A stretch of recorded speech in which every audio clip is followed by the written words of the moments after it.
Más textos disponibles en Simba. El Rabion. Martin. Ñoraa. Abra crecida.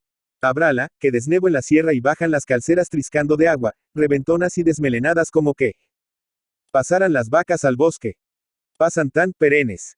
Pero ten cuidado a la vuelta, hijo, que el río es muy traidor. A mí no me la da el río, madre.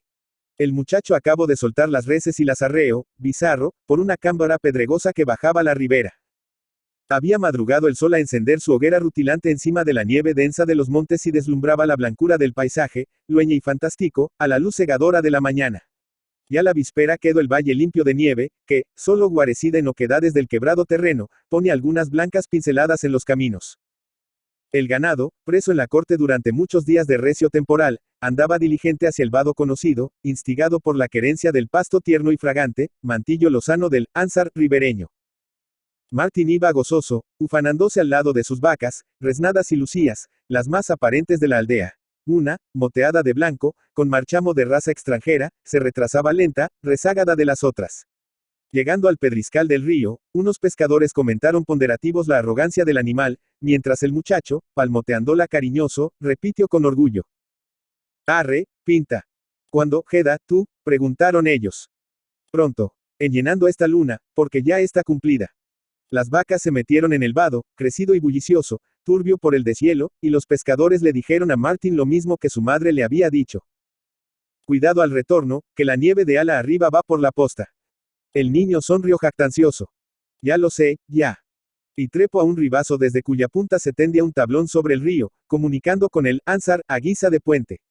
A la mitad del tablón oscilante, el muchacho se detuvo a dominar con una mirada avara de belleza la majestad del cuadro montañes. La corriente, hinchada y soberbia, rugía una trágica canción devastadora, y el bosque, verdegueante con los brotes gloriosos de la primavera, daba al paisaje una nota serena de confianza y de dulzura tendiendo su césped suave hacia las espumas bravas y meciendo sobre el rabión furioso los árboles floridos.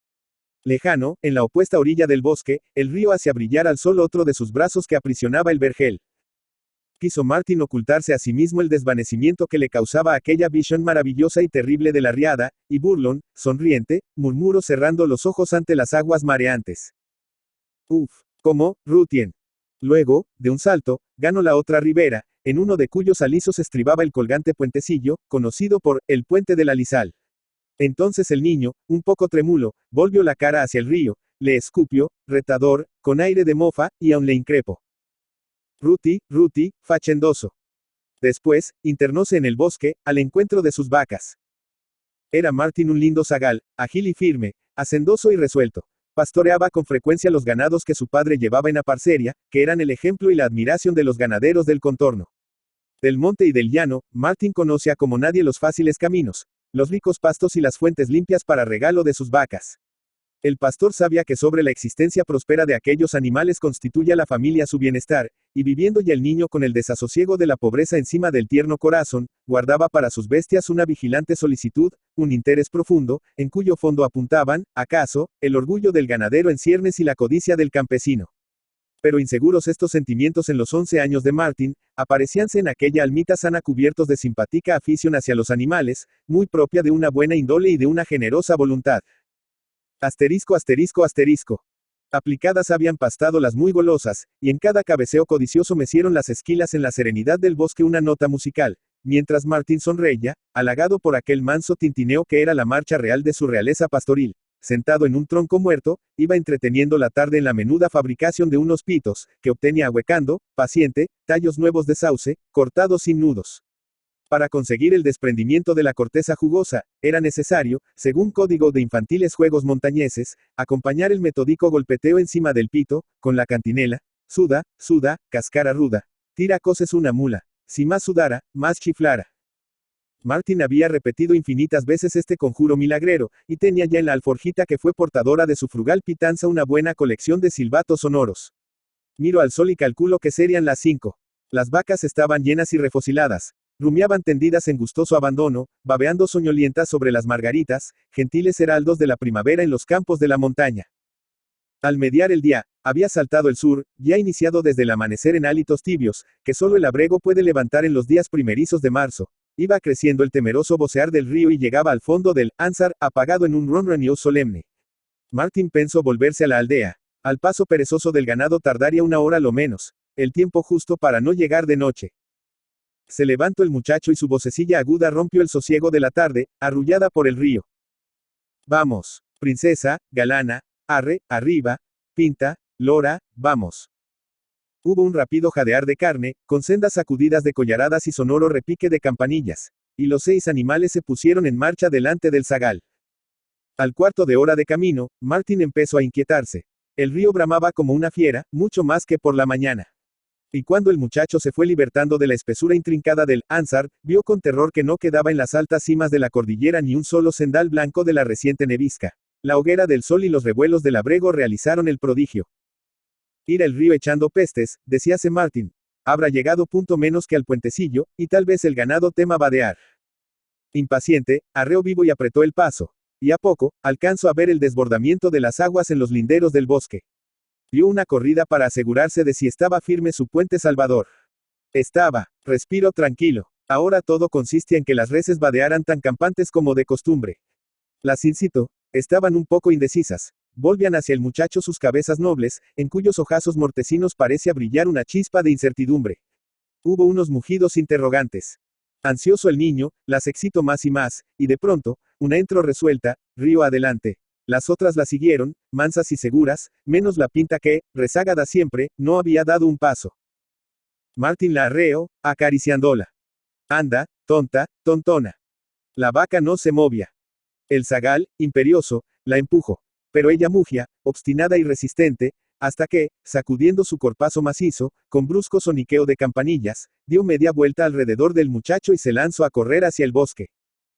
Quedóse Martin consternado y atónito.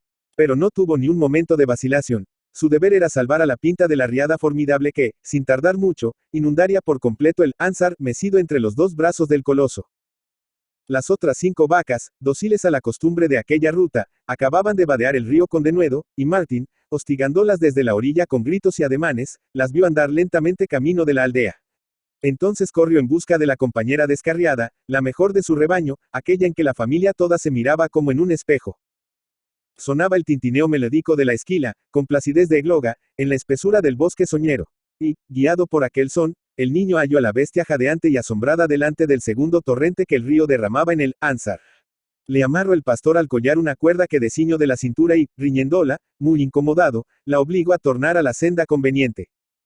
La pinta no opuso resistencia. Tal vez estaba arrepentida de su insubordinación, a juzgar por las miradas de mansedumbre con que responde a las amonestaciones severas de Martin. ¿No ves, bruta, decíale, afligido y razonable, que estamos, como quien dice, en una ínsula? ¿No ves que todo esto se va a volver un mar, mismamente, y que si te ahogas pierde mi padre lo menos 40 duros? Pues tendría que ver que no quisieras pasar. Sería esa más gorda que otro tanto. La charla afanosa del rapaz y el blando soniquete del esquilón daban una nota argentina a la orquesta grave de la riada. Habíase encalmado el viento. Dormía, sin duda, en algún enorme repliegue de las montañas azules, sobre las cuales temblaba puro el lucero vespertino, arrebolado de nubes rojas.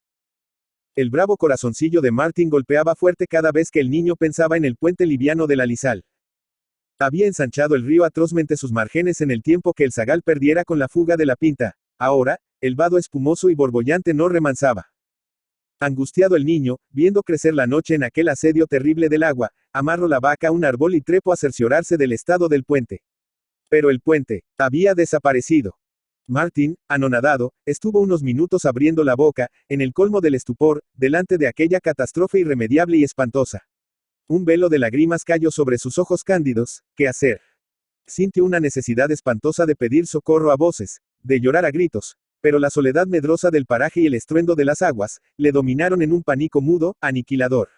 Alzó maquinalmente la mirada al cielo, y la súbita esperanza de un milagro acarició su alma con un roce suave, como de beso, si viniera un ángel a colocar otra vez el puente en su sitio. Y ensayó el pastor unas vagas oraciones, repartidas, confusamente, entre la Virgen del Carmen y San Antonio. Pero el ángel no venía. El río seguía creciendo, y la noche cayó, impávida y serena, encima de aquella desventura. Haciéndose entonces a la única posibilidad de salvación, Martin se llegó hasta la pinta, la desamarró y, acariciándola mucho, con las manitas temblorosas, la echó un delirante discurso, rogándola que vadease el río y que le salvara. Despacio, con grandes precauciones, según le hablaba, se subió a sus lomos, haciendo siempre la soga con que la había apresado. Martin empezó a creer en la realización del prodigio, porque la bestia, sumisa y complaciente, entró sin vacilar en el agua, llevándole encima. Y llegó a su apogeo el tremendo lance lleno de temeridad y de horror. Hundíase el animal en el río espumoso y rugiente, y resbalaba y mugía, en el paroxismo del espanto, mientras que el niño, abrazándose a la recia carnaza vacilante, la besaba sollozando, gimiendo unas trémulas palabras, que tan pronto iban dirigidas a Dios como a la pinta. La tonante voz del río empapaba aquella humilde vocecilla de cristal, cuando el alma candorosa del pastor sintió otra vez el beso del milagro. Dominando el estrepito de la riada, unas voces le llamaban con insistencia. Había gente, sin duda, en la otra orilla. Le buscaban sus padres, sus vecinos. Martin se creyó salvado. Alzó la frente en las tinieblas con un movimiento de alegría loca, y al soltarse del brazo que daba a la pinta, un golpe de agua le echó a rodar en las espumas del Rabión. Todavía, por un instante, tuvo Martin asida una tenue esperanza de vivir. Conservaba en su mano la cuerda que la vaca tenía atada al collar. La corriente, de una bárbara fuerza, tiraba del niño hacia abajo, hacia el abismo, hacia la muerte. La vacona, con la elocuencia brutal de esfuerzos y berridos, tiraba de él hacia la orilla.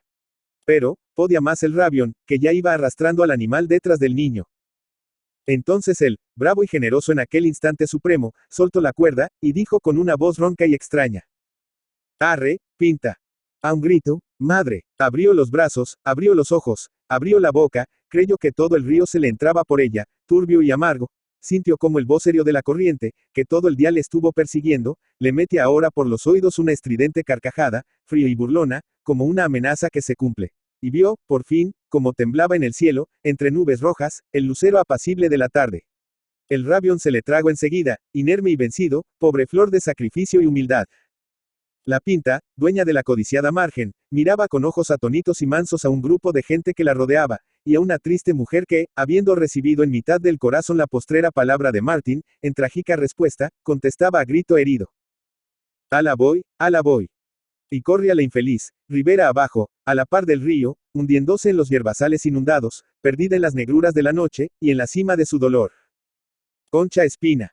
María de la Concepción Jesusa Basilisa Rodríguez, Espina y García, Tagle, más conocida como Concha Espina, Mascuerras, Cantabria, 15 de abril de 1869 Madrid, 19 de mayo de 1955, fue una escritora española. Hija de Víctor Rodríguez Espina y Olivares y de Ascensión García Tagle y de la Vega, es la séptima de 10 hermanos. Tenían la casa familiar en la calle de Méndez Núñez de Santander, en el barrio de Sotileza.